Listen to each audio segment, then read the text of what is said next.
go. Okay, look at that. Hello, bonjour, kwe kakina. I'm Sonia Bebbington. I am Chief Librarian and CEO of Ottawa Public Library, and I'm very happy to be here with you this evening. It's important to acknowledge that we're gathered on the traditional unceded territory of the Anishinaabe Algonquin people. Many diverse First Nations, Inuit, and Métis people now live, work, and study in this territory. De nos jours, divers peuples des Premières Nations, des Inuits et des Métis vivent, travaillent et étudient sur ce territoire. Thank you for being here tonight, everyone. I am very excited for this evening's special event as we near the close of International Pride Month. Pride is one of many community celebrations we're marking this month. June is also National Indigenous History Month, as well as Seniors Month, and it's when we kick off our summer reading club celebrations with activities for kids, teens, and adults. So needless to say, we have a lot to celebrate right now. As I visited OPL branches this month, I've been delighted to see so many wonderful displays highlighting our 2S LGBTQIA+ collections and authors. If you haven't explored the in-branch Pride book displays, including the one just here at the Nepean Centrepoint branch, I encourage you to do so. And if you don't have time this weekend, we can look forward to similar displays when we celebrate Capital Pride in August. At OPL, inclusion is an important value. We strive to make sure that our services reflect all our community and with a connection to our core mandate as a literacy organization. It's important to us to be intentional in our approach. For example, we're intentional in planning programs like this one and in featuring queer authors and queer affirming materials in our collections and displays, not only during Pride Month, but throughout the year. We might think of displays around Family Day and ensure that all kinds of families are reflected there as well. In this way, we want inclusion to be integrated meaningfully into every one of our services. The library also embodies the value of intellectual freedom. And sometimes at first glance, it can seem like free expression runs counter to the value of inclusion, because intellectual freedom has no preferences and protects all viewpoints, even those some might find offensive or harmful. But a principled anti-censorship stance is more important now than ever. Recent trends in libraries across North America show that 2S LGBTQIA+ materials are most at risk of being challenged and banned. And so a firm commitment to the principle of intellectual freedom ensures that these collections are safe here at OPL. Intellectual freedom also preserves a picture of public discourse, both in its triumphs and its faults, for tomorrow. It works against the corrosive revisionist histories and denialism that many marginalized communities face when examining their places in history. Tonight, with the generous support of the Friends of the Ottawa Public Library Association, affectionately known as FOPLA, we host an exceptional author and storyteller whose work captivates and challenges us to think deeply about identity, healing, and belonging. Along with FOPLA, it is my immense pleasure to welcome Kai Cheng Thom this evening. Kai Cheng Thom is an award-winning author and queer trans advocate and has written 6 books, including Falling Back in Love with Being Human. Kai Cheng advocates for marginalized communities using her voice to champion inclusion and healing. Her writing draws from her experiences as a social worker, sex educator, and therapist. With eloquent, poetic prose, we're invited to reconnect with our shared humanity and to find love, hope, and healing in our everyday lives. I can also say from my own experience with her that her approach is deeply connected and generous. And Kai Cheng spent time with staff today in what I'm told was an incredibly inspiring session. And so I'm grateful for that generosity. Her works are ones that are informed by personal and by broader social experiences, and I know that it has resonated with my team and obviously with the community here in Ottawa. So a few logistical details. The event will include a Q&A. Please take note of your thoughts and questions as you listen, and those attending online can submit questions through the Q&A chat function. The online audience will be muted and cameras turned off so we can focus on our presenter. Similarly, I'll ask those attending in person to silence their phones. And now I'm delighted to hand things over to our guest tonight. Please join me in giving a warm welcome to Kai Cheng Thom.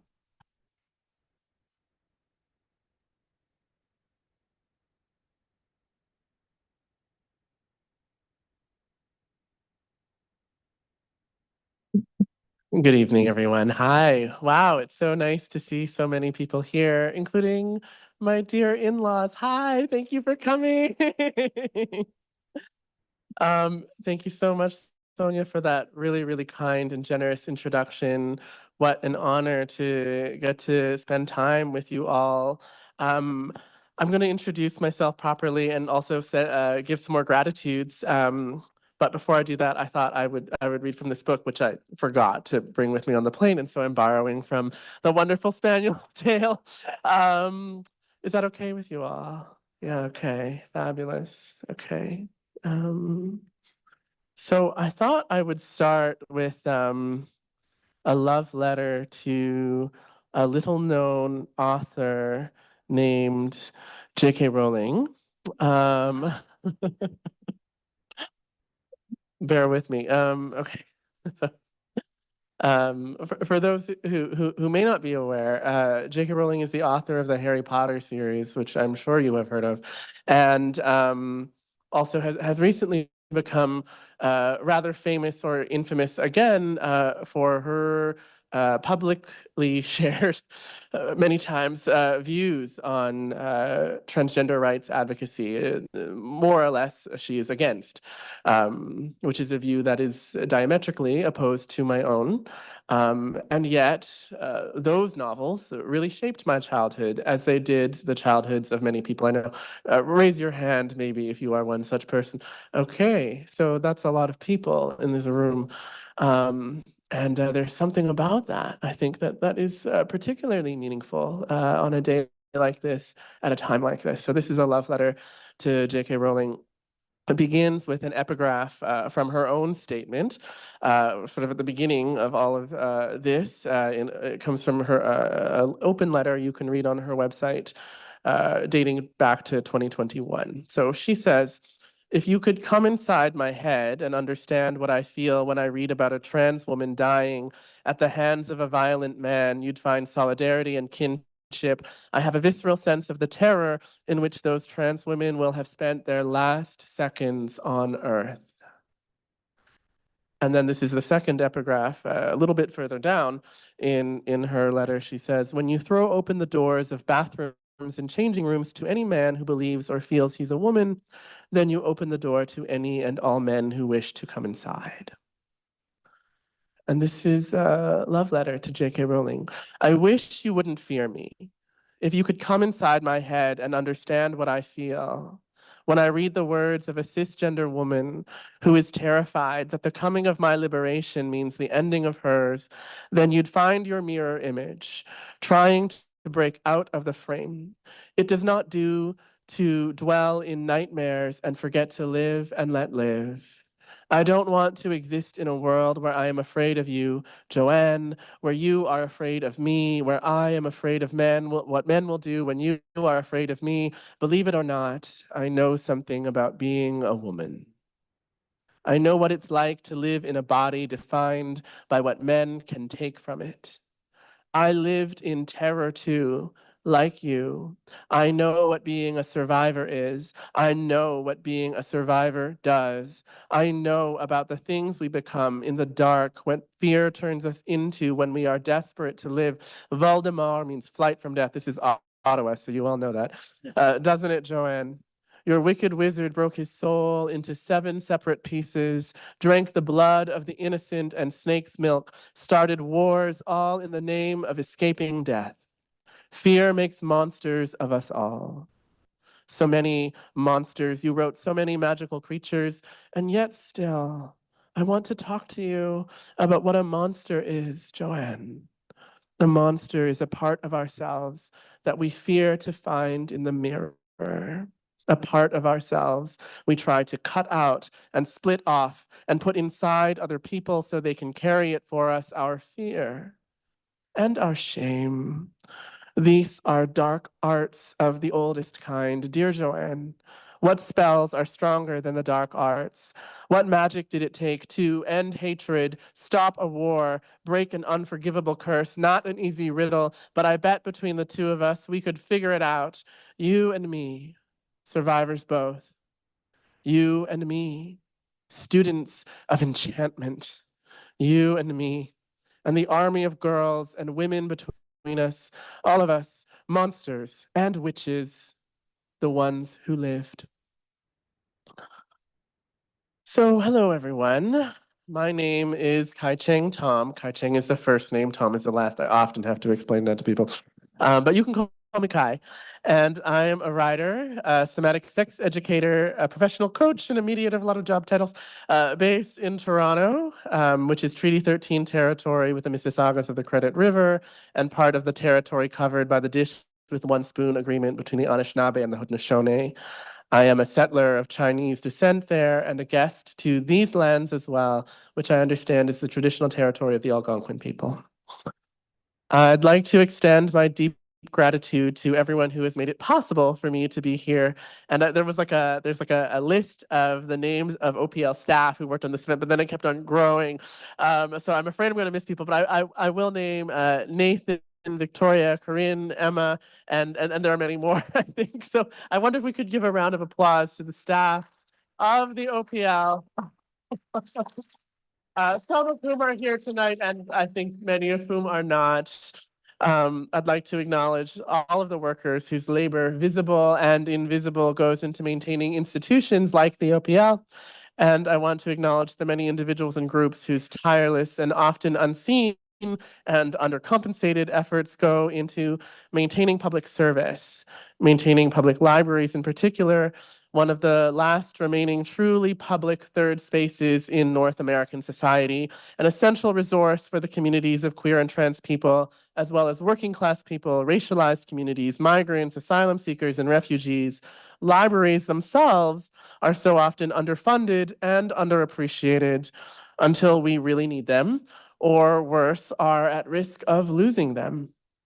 As a young Asian, queer, and transgender person myself, I spent many hours in my own neighborhood's local public libraries as I was growing up in Vancouver, deeply in need of a safe space away from my family home, away from an extremely violent and homophobic school situation, and in need as well of stories that reflected hope and possibility that I might live to become an adult. And rather depressingly, I understand that public libraries today across this country and indeed across the continent are under severe pressure in this climate of increasingly widespread economic hardship and political polarization. More and more, the types of books, art, media, and even people who are allowed to appear in libraries are under scrutiny or even attack. We are seeing this in the ways that lobby groups are pushing for the removal of queer and trans literature from libraries, as you spoke to, Sonia, as well as in protests of queer and trans authors and speakers like myself. Indeed, I'm told that there was some amount of protest online of tonight's gathering because I am trans. And while I would like to say that this does not intimidate me because it is nothing new, and because the precedent of standing up for queer and trans pride in public was set generations ago by people both more marginalized and braver than me, the truth is that it is in fact intimidating. It is exhausting. I did actually consider not coming. As my spouse can tell you, I did very much, however briefly, consider calling in sick to this event so I could stay home and take a 2-day nap in my apartment. I mean, that sounds kind of nice, right? It is still a little tempting, to be honest. I am, in general, not huge on leaving my apartment these days. Anybody else? Raise your hand. Yes, it's relatable, I think. Yes, to call in sick, to stay at home, to give up on having an impact, saving the world. What a narcissistic impulse that always was, in any case. to defy the imperative, the ever-present demand to be courageous, to be a good possibility model, I think they are saying these days, for the young people to be resilient. Part of the problem is that a part of me is starting to suspect, or maybe has always believed, that the whole thing is pointless. Pride talks, pointless. Poetry, also pointless. Developing a methodology of conflict resolution practice to facilitate the embodiment of the love ethic and transformative justice in the real world for the sake of a future where systemic violence and prisons don't exist, pointless. I have been a professional queer person, which is to say, where does this go? Okay. As a semi-public figure whose work has been tied to my identity, whether I like it or not, in some form or another since I was 16 years old. So more than half my life. I have been a youth worker. Any youth workers in the house? No? Social workers? Oh yeah, okay, I see you. Community organizers, therapists, sex worker, yes, raise your hands. Sex educators, makeup model, a poet, a novelist, an essayist, a theorist, a mediator, a spiritual teacher, and a public speaker, and also some things I think I have forgotten now. And of course, somebody who has been so many things most definitely has something inside of her that is desperately trying to hold on to the belief that hope is worth holding on to and what we do matters. But sometimes the voice of that part is very quiet indeed. And sometimes there is a much louder voice that comes rolling in like the icy roar of the tide, saying that all of this is just theater and in the end, pointless. Does anybody relate? Sometimes. Yeah, I know. I'm sorry to be such a downer. I do promise I'm going somewhere with this. Now the library people are like, why did we invite her? I don't know. Where is this going? Well, here's something I know. As someone who has been a therapist and a teacher and blah, blah, blah, as someone whose job has been to hold many kinds of intimate space for many kinds of people in many kinds of despair, something I know is that it is important to let the voice of despair speak, to give it air and space, because there is a wisdom and a power and a longing for justice that echoes in the voice of despair. A courage and capacity that comes inexorable as the icy tides that pound against the shoreline of our bones. I have been a professional queer person in some form or another for over 17 years, and I know that giving a talk at a public library is not a world-changing event. I have been talking, and trans women of color, older, smarter, and braver than me, have been talking for longer. We have been talking about human rights and love and trauma and revolution for a long, long time. In 1973, drag queen and trans rights activist Sylvia Rivera spoke in New York City about how the gay rights movement had abandoned its poorest and most oppressed members, and yet still today, over 50 years later, there are growing numbers of gay, lesbian, and bisexual cisgender people campaigning to distance queer communities from the struggle for trans rights. And 13 years ago, when I first started writing and publishing as an openly trans woman of color, I knew many trans women of color who were also starting their careers as thinkers, artists, and activists. And today, many of them, the majority in fact, have vanished from the public eye. Some inactive, others imprisoned, still others driven mad, hounded into hiding, in some cases by the very communities that once proclaimed trans femmes would lead the revolution. And some of those women are dead. Trans artist and scholar Nina Arsenault said nearly 10 years ago in response to the growth of trans rights visibility in mainstream media, she said, "I believe you can be witness to death." And today, trans people are more visible than ever as the targets of a moral panic that is rapidly growing and spreading internationally, resulting in terrifying legislative moves in multiple countries, including this one, to restrict and erode our rights. The goal here is, to lightly paraphrase the words of conservative American political commentator Michael Knowles, to eradicate transgenderism from public life entirely. And today, I will give a talk in lovely Ottawa to a group of lovely people. And when I leave tomorrow, there will still be hundreds of anti-trans rights bills in legislatures across the continent. There will still be over 2 million people living in prisons in the United States and Canada combined, with a vastly disproportionate number of Black and racialized people among them. And there will still be bombs falling on people in Gaza in the ongoing atrocity that has seen over 40,000 Palestinians killed since October last year, while the political leaders in any country with the power to stop the violence do nothing. So you see, the voice of despair commands consideration. What is the point of us being here and doing this? In 2018, I published a book of essays titled, I Hope We Choose Love. And while I was promoting the book, people often asked me how I could be so optimistic, which I'm pretty sure was a sign they hadn't read the book yet.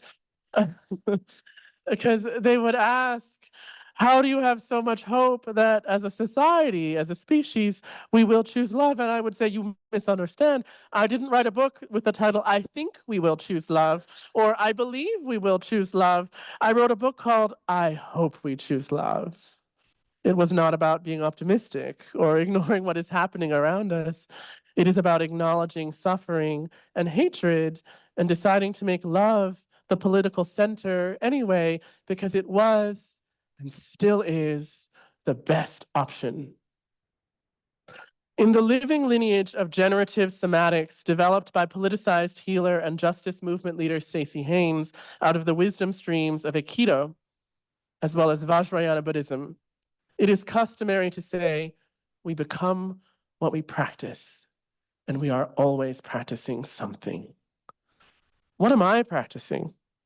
Well, many things, including binge watching the new X-Men cartoon on my in-laws' Disney Plus account, and thank you, Jillian, and avoiding my email inbox until the last possible second. And on a literal professional level, I suppose I am practicing consultancy, but on a deeper level, I am trying to practice love. You see, I think that this is the answer to the question of what is the point? What is the point of somatics, writing, making art, coming together, talking about our feelings, doing cultural work in public space? What is the point of activism? What is the point of any of this? The point is to practice being human on purpose, to refuse to give in, to refuse to surrender the body, which is to say, the living soul made manifest in flesh, fluid, and bone, the soul incarnate, to refuse to surrender that to the mechanical cycles of domination, exploitation, and destruction embedded in the dominant culture. The visionary Audre Lorde, a Black, lesbian, feminist, and poet, once wrote, I feel, therefore I can be free. My heart always starts beating faster when I read those words out loud. Feeling is not the end of bringing justice into the world. That would take a permanent ceasefire and the disarmament of militarized nation states, universal health care, and reparations to enslaved and colonized people, among other things. But feeling is the beginning. And so it is a skill that we have to practice, most especially when we are tired. We come together in moments like this one to talk to one another, to feel one another, to breathe together and dream together. Somatic sex educator and teacher Catherine Jesse reminds me that the word conspire comes from the Latin root that means breathing together.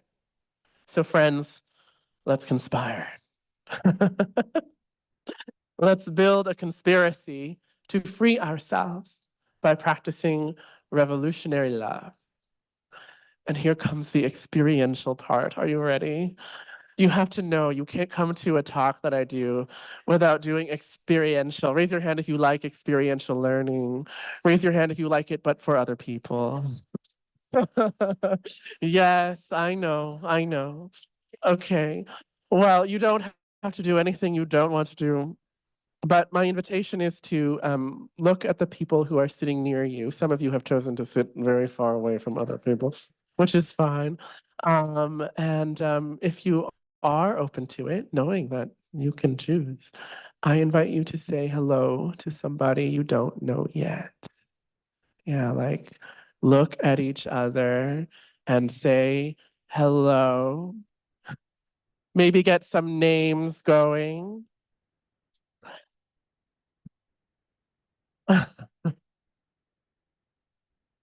And ask that person, what is a book, story, or piece of media that has changed your life?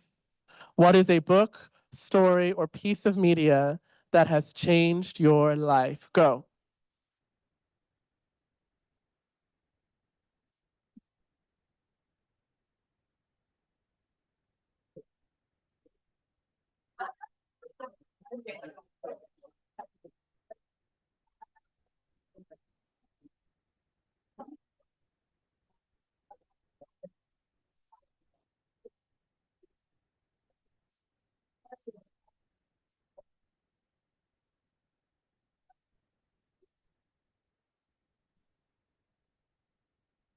We're going to take 30 more seconds for this.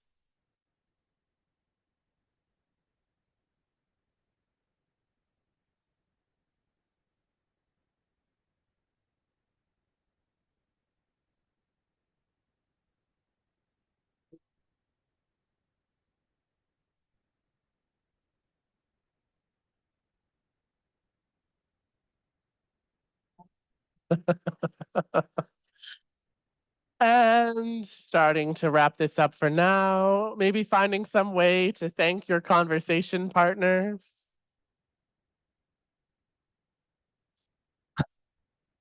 Delightful, delightful.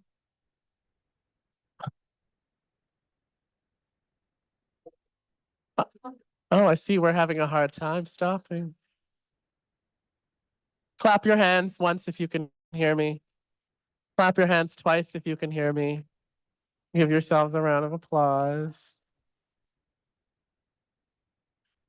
Okay, so raise your hand if that was kind of fun. All right. Raise your hand if that was kind of awkward. Okay.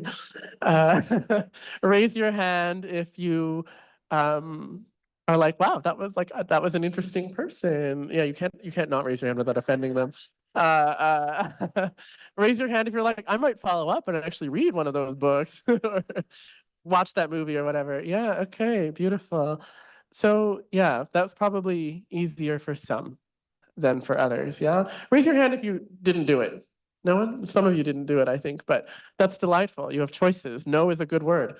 Um, that's going to be harder for some than others. And whether you stretched yourself by choosing to defy my orders, um, which is good, or you stretched yourself by obeying them, which is better.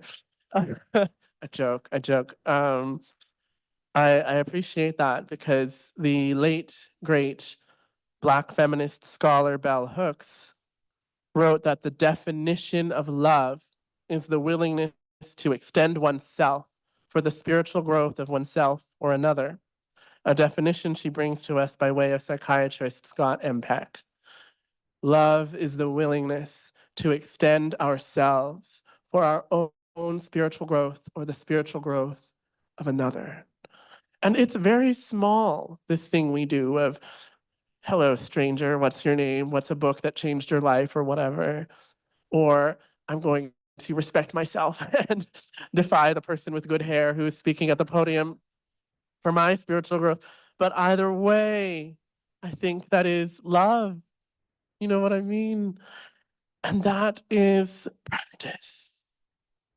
Because I like this definition. I take it to mean that love, real love, is not just a nice emotion or a fuzzy filler word when you're writing a speech, but rather an embodied way of being, a practice that challenges us to step outside of ourselves in order to perceive and relate to the world more deeply. In essence, the learned ability to see through our own fear and suffering into the fear and suffering of another. The hope is that through this connection, we might find freedom through the transformative power of relationship. And it is in this relational place where conflicts are really healed, where transformative justice can happen, and where solidarity is born. This is revolutionary love, and it is not a feeling. It is something that we do, a way of being with one another, a skill set, something we can try to do even when we are not in the mood or when we don't feel very good at it. It is a praxis. So what are the actual tools and strategies we can use to embody revolutionary love? In my own practice as a conflict transformation practitioner, I conceptualize revolutionary love as being comprised of three meta skills.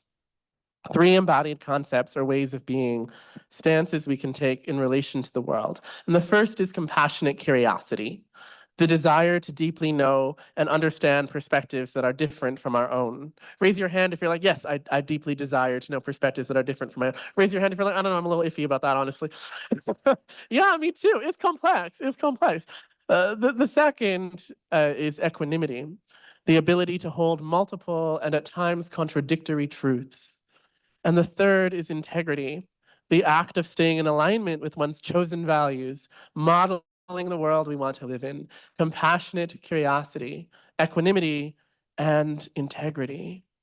I believe that the development of these three meta skills is essential if we are to have not only real justice, but a real political movement that is capable of creating the world we want to live in. I believe that the practice of revolutionary love is necessary if we are to avoid the traps of toxic polarization, disposability, and power through domination. Without it, we fall prey to corruption and factionalism. Without revolutionary love, we run the risk of becoming the mirror image of everything we stand against. And so practicing the skills of revolutionary love demands us not only to feel, but to practice rigor. It requires us to engage through the soma, the living body, the soul incarnate, to make contact with the suffering and violence of the world without succumbing to illusion and corruption. You may notice that when we intentionally engage with sensing and feeling of the world, it is unpleasant. It is a duty to frequently offload it onto caretakers, other feminized, exploited laborers. The body reacts with fear, shutting down or lashing out. And our bodies are wise to feel fear. It makes sense to shield ourselves from pain and violence. Yet in order to practice love and to create social change, we must learn the skill to turn toward it, to lean into our fear of the other and through it into connection. Fear of the other is the fulcrum on which prejudice turns, not hatred. It is fear that blocks solidarity and prevents us from accurately assessing our power and its potential impact on others. And against fear, we can bring the use of the meta skill of compassionate curiosity. When we meet fear with a stance of compassion and curiosity, we open the door to transformation. How much stronger would social justice movements be if we could move beyond idealizing the concept of safe space for a chosen few toward the creation of a courageous space for interpersonal exchange, relational responsibility, and personal growth? Left unchecked by compassion, fear of the other too often evolves into acts of domination. When it comes to societal transphobia, for example, we see this in repeated calls for the legal restriction of trans people's participation in society. This is where trans exclusionary feminism and straight up conservatism collide in escalating rhetoric for the chemical castration of trans adults. And yet we see this phenomenon in trans communities themselves as well. When I was a community worker in queer university centers, street-involved and homeless people would often come into our drop-in center, where affluent university students also came. The street-involved and homeless people would often behave in ways that are indeed congruent with marginalized lives where violence and deprivation are common. That is to say, they did not always behave according to middle-class manners, did not always use the right pronouns for people. And some of the students reported that they felt unsafe as a result of this. They demanded that we make the homeless and street-involved people leave. And I think here again, We see how quickly fear can inspire an act of domination in the name of safety. The weapon that is used against marginalized communities is too often the same weapon that marginalized communities weaponize against one another. The evolution and weaponization of public fear into acts of domination against marginalized groups is deeply woven into the history of human group dynamics. Fear of migrants translates into inhumane, violent border control practices. Fear of people of color is used to justify racist policing and imprisonment. Homophobia and the fear of HIV/AIDS have been used to criminalize the very existence of HIV-positive individuals. Even among the so-called progressive left, our fear too often becomes the impetus for domination. Perhaps this is why so much of the left still cannot let go of a model of justice based on punishment and prisons, a model of activism that demands perfection. For me, the litmus test of any political framework is, in its calls for liberation, do we also call for the expansion of carceral systems and punishment into our lives? I submit to you that any ideology that promises freedom for some at the cost of suppression for others is not freedom. And any love you are not allowed to leave is not love. So here we come to the second skill of revolutionary love: equanimity. If we are able to hold multiple truths, then we are able to hold conflicting perspectives and competing needs. And so we are able to begin dreaming about the ways to meet the needs of all, rather than the needs of a few. Equanimity requires us to integrate our shadow sides, the parts of ourselves we are afraid of, the truths in the world that we are afraid to acknowledge. Equanimity is the key to resolving conflict, to a social justice praxis that is resilient and kind, rather than collapsed and suspicious. It invites us to stretch ourselves, to hold complexity, particularly those of us who are privileged enough to have the resource to stretch toward complexity. Here is an example I have been working with a lot over the past few years. As you may have heard, there is a lot of controversy, that is, social panic, around young, gender diverse, and trans people right now. In particular, whether or not children and youth should be allowed to access medical transition. And as a former practitioner of gender affirming care for young people myself, as well as a former trans youth myself, although now I'm like, am I a trans old? Like, what am I supposed to call myself? It's an edgy topic for me. I feel intense feelings about it, as perhaps some of you do as well. Anyone feel intense feelings about this? Yes. Yes. And as with any polarizing topic, it is very tempting, perhaps, to write off the other side as villains, dupes, and bigots. Anyone ever feel that impulse? Yes, me too. But here is something I have noticed. In Canada, at least, a disproportionate number of the people protesting youth transition are communities of color, migrants and racialized communities, much like the one I grew up in. Communities that have often been stigmatized as homophobic and culturally backward. Communities that have experienced deep racism here. And if I lean into the practice of equanimity, then I am able to see that there are some uncomfortable truths I must integrate into my perspective if I want to have a truly transformative dialogue on this topic. Among them being the fact that many migrant and racialized populations, not to mention indigenous communities in this country, have many legitimate reasons to fear and resist being told by an external medical establishment about how to raise their children. These include a history of medical discrimination and exploitation and experimentation on racialized people, the abuse of police and child protection authority for colonization, and the ever-present pressure to assimilate into the dominant society. So I invite equanimity, the stretch into complexity here. Anyone feeling the stretch? Yes. So I'm going to invite us to practice more experiential learning, but don't worry, you don't have to talk to anybody about this one.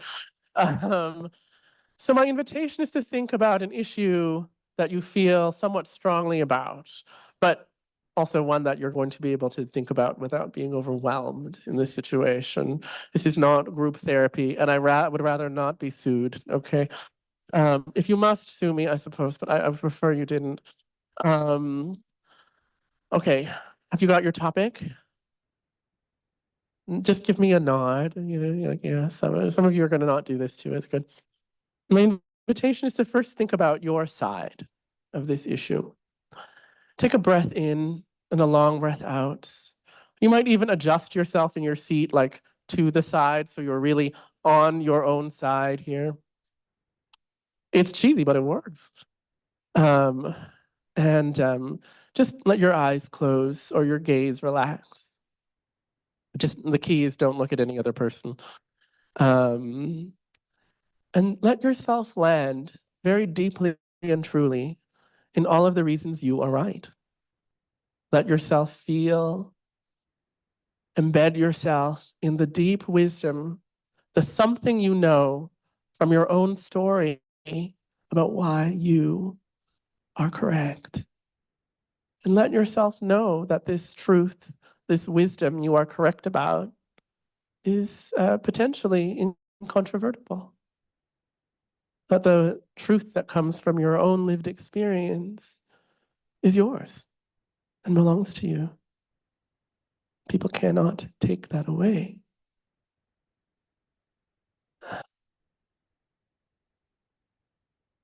Okay. And if you'd like to, my invitation is now take a long breath in, a longer breath out, and maybe adjust yourself so you're on the other side. Moving your seats, it's cheesy, but it works. And let's just be curious with this.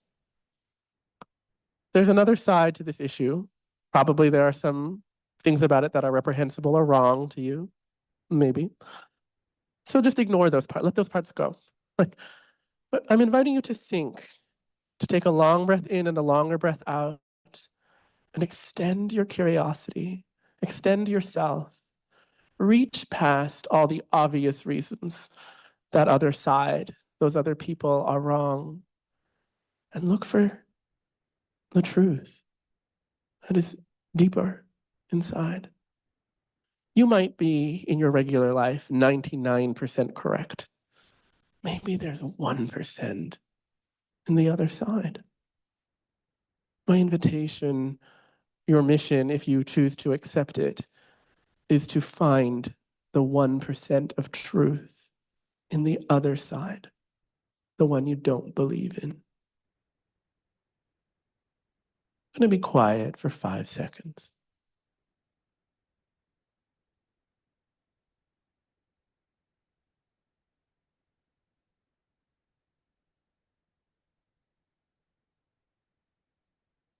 Okay, now let go.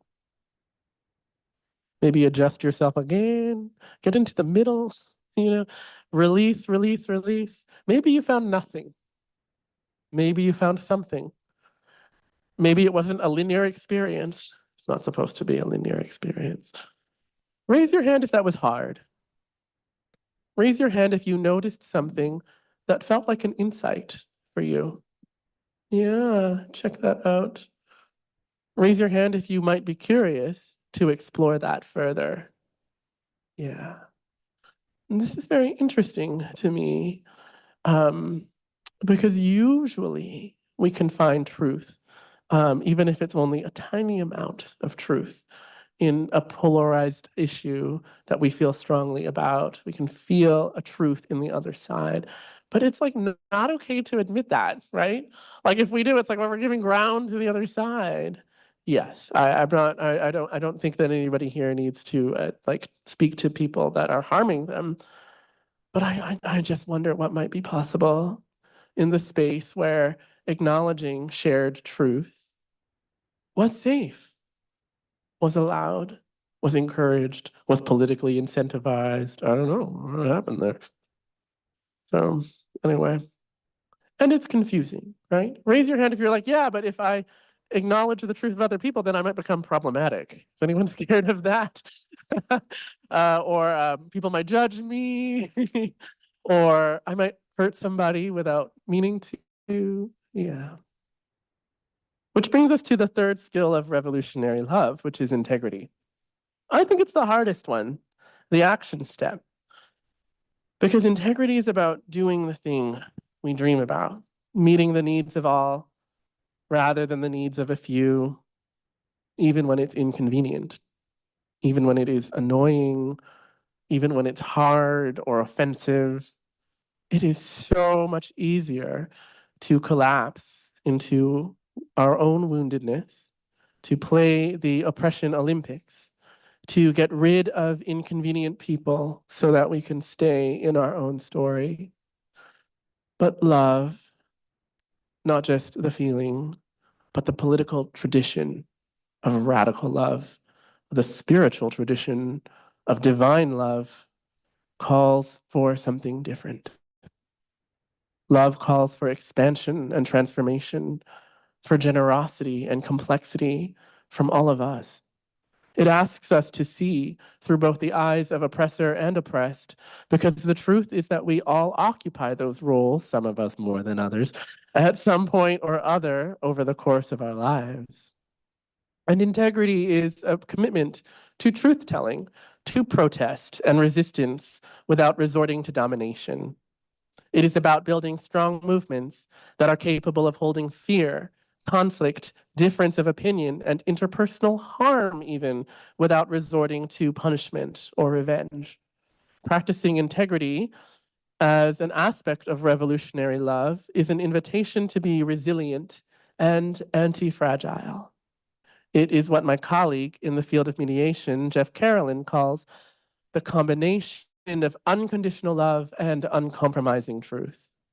Integrity is a call to courage and clarity, to say, for example, that we might be able to understand why a historically oppressed community might feel justified in resorting to extreme militarization, nationalism, and violence to protect themselves, while also categorically condemning this choice. And do you know, I do still dream of a better world. I do still believe in it, despite all that's happened and continues to happen. I believe that it is possible because there is no better option. Though we are surrounded by despair, I am practicing this belief because it is the source of our power. I believe that the hundreds of queer and trans children I have supported over the past 17 years through suicidality and abuse and homelessness, I believe that they will write me letters decades from now to tell me they are not only still alive, but thriving. And I do still believe that we will live in a world without prisons or police because we have replaced them with something much better in this lifetime. I believe that we will meet the ones we have already lost in the next life. I believe that there is a reason here, a reason that we are doing this, that we are a part of this strange and terrible species that is nonetheless capable of miracles. We become what we practice. Let us practice love. I'm going to read one more, and then we can have Q&A. Maybe two more. We'll see. Okay. So, yeah, let's do that.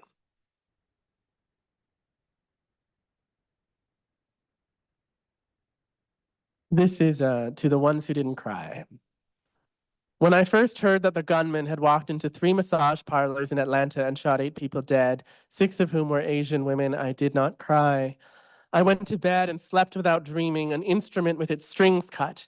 It wasn't until the morning after, as I watched the news, as I heard the white police officer say that the shooter was fed up, that he'd had a really bad day, that I felt my body break open, and the words came pouring out like a rainstorm, like lava, like fire pouring out from deep within. Tell me about the pain of a body that knows its life means nothing. I am learning more and more about what that means. I know I am not alone. I want to hear the stories of gun violence, police brutality, of racism. I want to know the truth, even as it rips me apart like a landmine.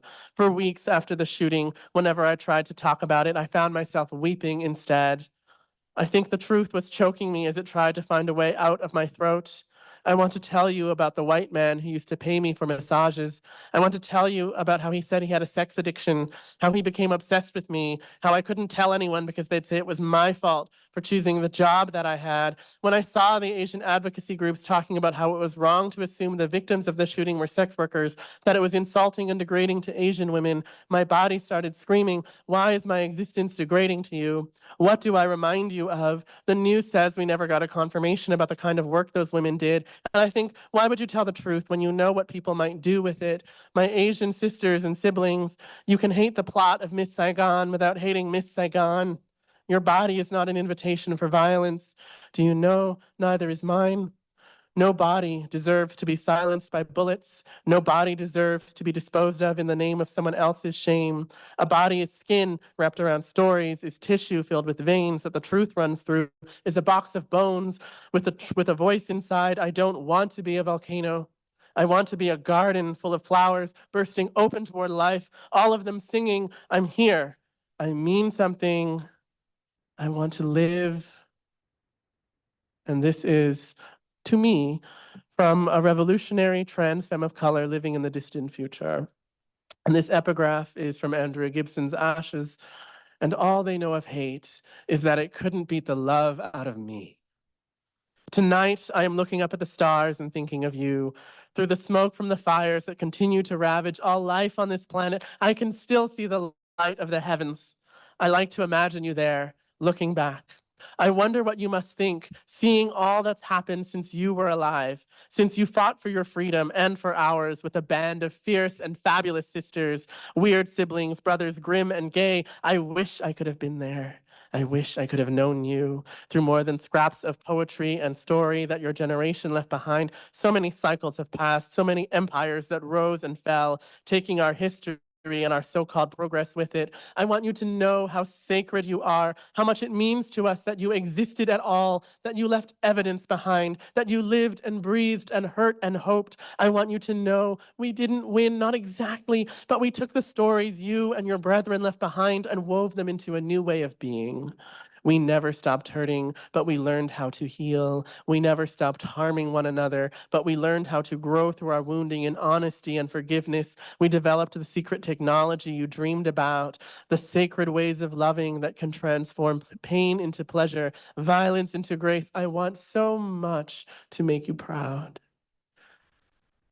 I want you to know there are still those who hate us, who hunt us, who cannot bear their own incompleteness and therefore try to destroy us. Yes, there are still those who only know how to burn and destroy, and in the end it may be that the burning appetite of those hungry ghosts will swallow us all, but you taught us that even ashes are sacred. Flowers still grow from the scars in the earth, marred by poisonous flames. Love still endures. Love survives. Love revives. Love redeems. Love forgives. Space and time themselves might end, and the essence of what we are would still remain in a place beyond reckoning. Wait for us. We are coming. Thank you, everybody.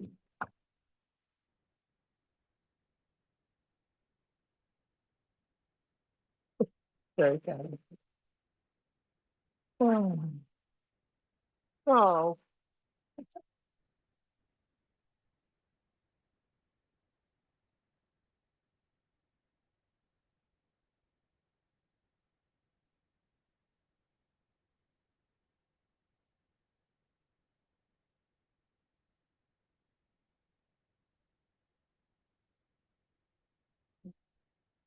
Now we awkwardly transition to the Q&A.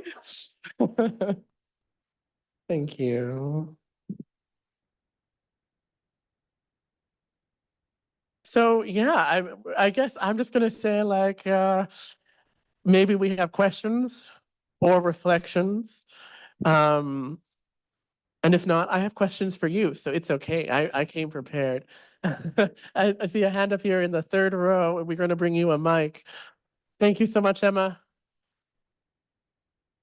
Awesome. Hello. Thank you. Hello. I just had a reflection about what just happened, which is like, it was really interesting watching you like receive the love that was offered to you. And I guess I just wanted to hear more about that. And if that part of love has been, I don't know, how has that been throughout your life to allow yourself to receive it? Wow, that's an amazing question. You should be a therapist. Are you a therapist? Okay. I was like, what? Is that Hakomi? Like, have I let down my nourishment barrier yet? I have not, but no nourishment for me, thank you.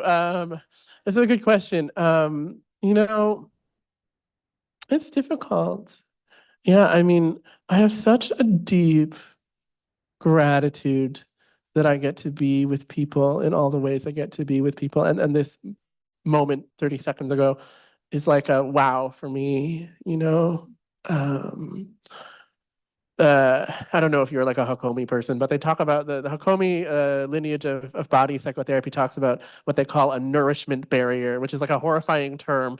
That it just means that like when we, even like if we are conditioned to survive in situations where we are not being nourished, when we are receiving nourishment, the body will resist, right? Do you raise your hand if you resist compliments? Or sometimes somebody's like, do you want a hug? And you do, but you're like, no, I cannot bear to be touched. Yes, that's a nourishment barrier. It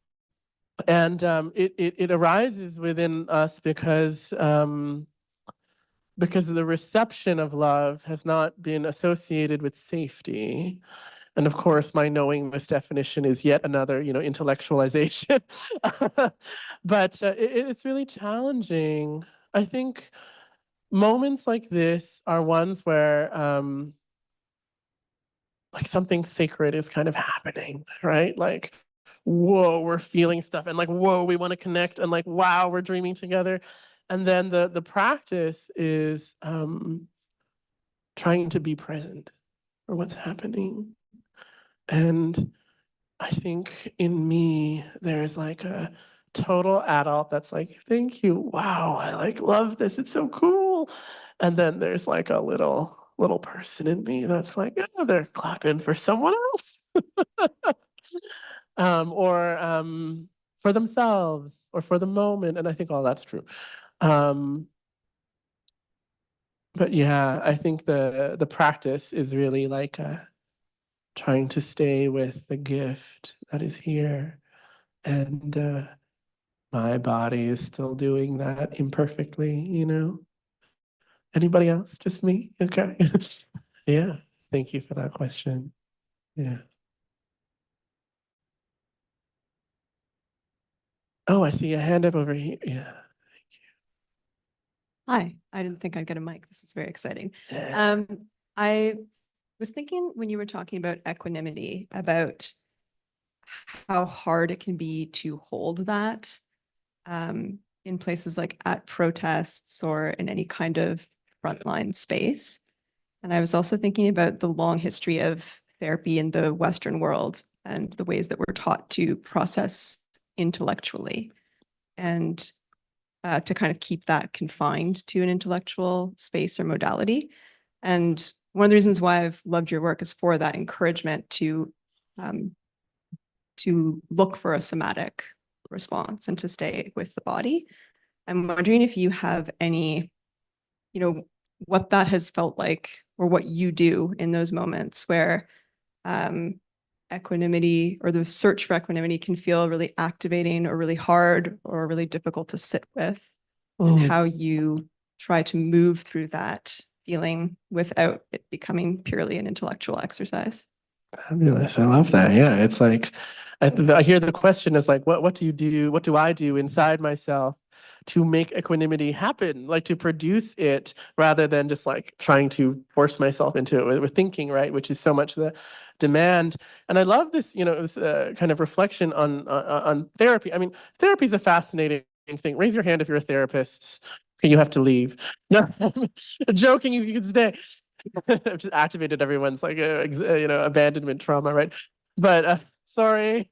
But no, it's I have a personal like kind of love-hate affair with therapy. Many people do it. Probably all the therapists here definitely do. Such a weird practice. I promise I'm gonna answer this question directly, but I just want to take us on a detour because I have a little detouring brain. You know, one of the most fabulous things I learned in social work school, I learned a lot of terrible things in social work school, but a really fabulous thing was I had a teacher who was a collective trauma healing practitioner. She worked a lot in communities that had experienced cultural genocide, including here in North America and abroad as well. And there's a fabulous kind of set of phenomenological research and sociological research about what happened following the Rwandan genocide, actually, when a group of mental health officers from Europe and North America, therapists, were like, yeah, we're going to go there and help people heal. And newsflash, it was not very helpful. Because the psychotherapy model, as developed in the West, is about, as the people in Rwanda said, going into a small, dingy room and talking about your problems for an hour, which can be very helpful for some. I have been helped occasionally by that. But the point was that it is a practice that is in some ways inherently about disconnecting feeling from community. And there can be a little bit of that still in the wellness industry, in the self-help industry today, or a lot of it really, in this kind of idea of like, well, just go to therapy, right? Like, go fix yourself in this private room, much like going to the bathroom to defecate, and then come back when you are suitable for public consumption, you know? And again, I think I have been a therapist where many beautiful things have happened in private psychotherapy, but I do see like the need to release the public practice of feeling and healing and connecting into society, as you know, indigenous communities and many cultural practices have held for a long time. This is why we have public arts, right? Or this is why we have expressive arts. This is why we have ritual, ceremony, to some extent. You know, religion or sacred practice. A lot of complexity with that too. But you know, this is kind of what I'm pointing to. But okay. All this to say, how do you make equanimity? How do you produce equanimity? How do you practice equanimity when things are really challenging? I mean, I would say first start small. You know, people are often saying to me, well, how am I supposed to forgive the person who has harmed me the most in my entire life and hold equanimity for them? I'm like, don't start with that. You know, just be mad. It's okay. You know, like, it's fine. Because we can't shame ourselves into equanimity. That usually doesn't work. And we can't sort of hammer ourselves into equanimity, which is what I love to try to do. It also kind of doesn't work. But no, I think there's a lot of deep wisdom that comes from like actually like religious or sacred practice. It exists in many traditions, but to make it secular, traditional wisdom, and I come to this mostly through Buddhist, but also like other forms of Eastern spirituality. The traditional wisdom is start with yourself. Always start with what is the wound in me that requires compassion. Always start with what am I suffering through that requires my attention, right? When we start with ourselves, we lessen the possibility that we will skip ourselves in trying to connect with the other, which is the problem that we often run into, is we are either forcing ourselves to override our suffering to attend to the suffering of another, a common therapist problem, or we have to cut ourselves off from the suffering of another to attend to our own suffering because we've ignored ourselves for so long, or someone is demanding that we, you know, ignore our own suffering, right? So we begin with ourselves. This is always the practice, but knowing we're gonna come around to the other person eventually. And then, you know, the practice is, I have a very nerdy practice, but, you know, I talk to a lot of mediators because our job is to be equanimous and we often fail. But my buddy Jeff and I have been talking about, we have a similar thing, and we discovered it when we were kind of on a long road trip to do a facilitation together. And he was like, what do you do to like get in the zone? And I said, well, I have this very nerdy thing. And he was like, this is very similar to my nerdy thing. But Jeff's was less nerdy. He talks about the concept of agape, which is, you know, something that Martin Luther King Jr. spoke about a lot. And he thinks about beloved community and like physically being in like what is the representation of beloved community. I think about something as very nerdy. Is anyone here a Lord of the Rings fan? Oh, okay. Well, then you're nerds. uh, um, yes, there are books.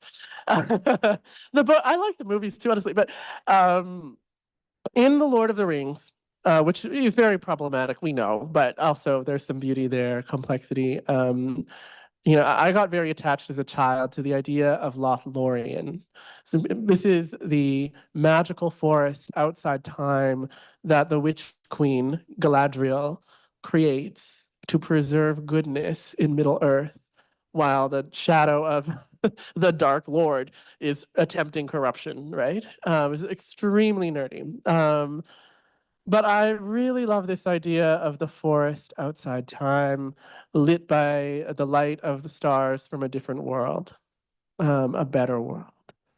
And I think about, could I grow a forest outside time inside myself? Like with my eyes closed, imagine what would it be like to have those trees growing inside me, like a place outside time, inside my body, where the light lives, despite corruption. And then I think about what would it be like to breathe and imagine that that forest was spreading outside of my body so that people who are with me can also feel, whether or not we are talking about it, and usually I'm not talking about it, so that they can also feel the light of the trees, to be in my presence, to feel that time has stopped and they can be held in the entirety of who they are. You don't have to be a therapist to do that. And you don't have to do it perfectly. I think my spouse would say, often, Kai Cheng, I am not in Lothlorien when you are yelling at me to do the dishes, or not leave gum on the coffee table or whatever. But we can intentionally do that, is what I'm saying. And I think the practice is going to be very personal for each one of us. It's not going to be Lothlorien for every person in this room, but maybe there is a place or a person or a symbol or a thing that you can imagine inside yourself that means something to you. And as it grows and grows inside of you, other people around you will feel it. Does that make sense? Okay, yeah, that's my answer to that question. We have time for one more more, quick question. Yeah.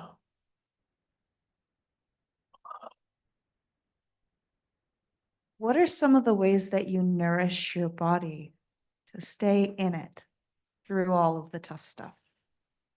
Oh, I mean, physical health. That's such a good question. I mean, I'm just gonna admit to the public, I am a notorious overworker, and I spend a lot of time in an office chair on Zoom. Anybody else? Okay. And so it's like not the best, honestly.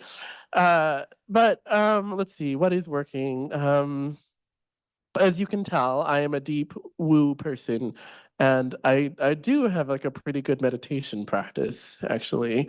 It took me a while. It takes some people a while to figure out like what is the personal practice that works for you, because the traditional sit practice really did not work for me. Like I have a bouncy brain and I like to get up, but I learned some things that helped me.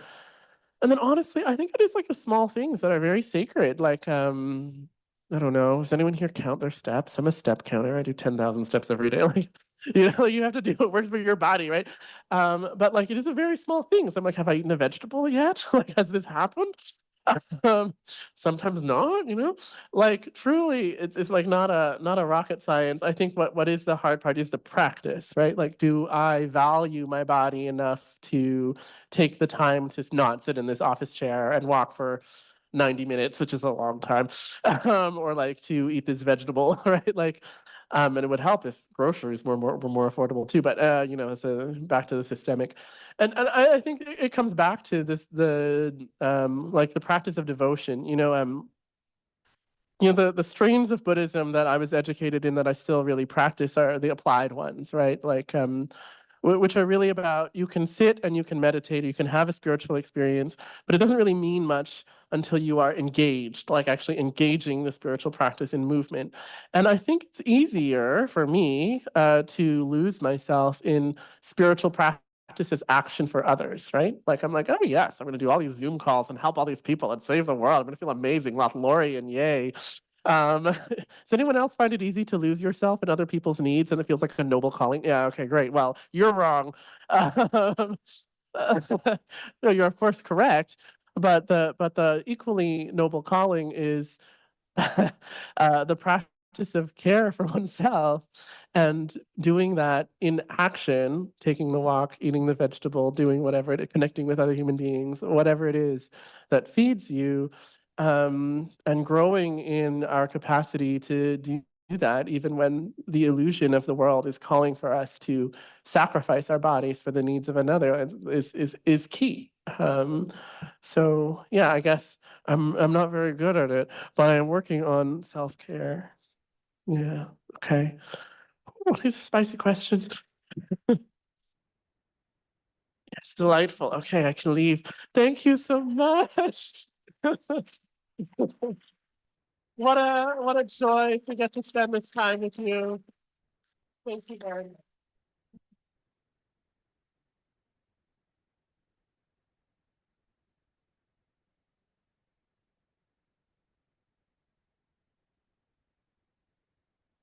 Thank you, Kai Cheng, for reminding us to reconnect with our shared humanity and to find love, hope, and strength in our everyday lives. And a personal thank you for what you read tonight. Thank you.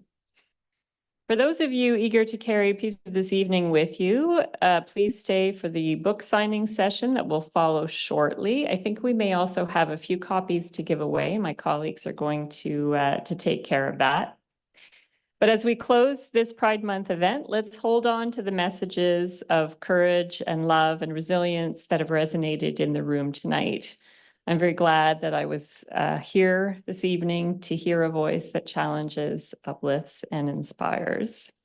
And thanks once more to FOPLA for their generous support of special events like this and for supporting the work of Ottawa Public Library every day.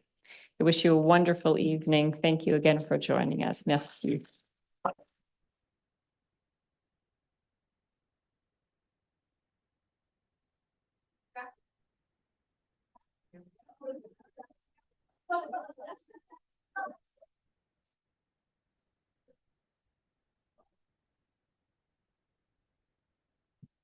Thank you for your patience. So we're going to draw 5 tickets. The first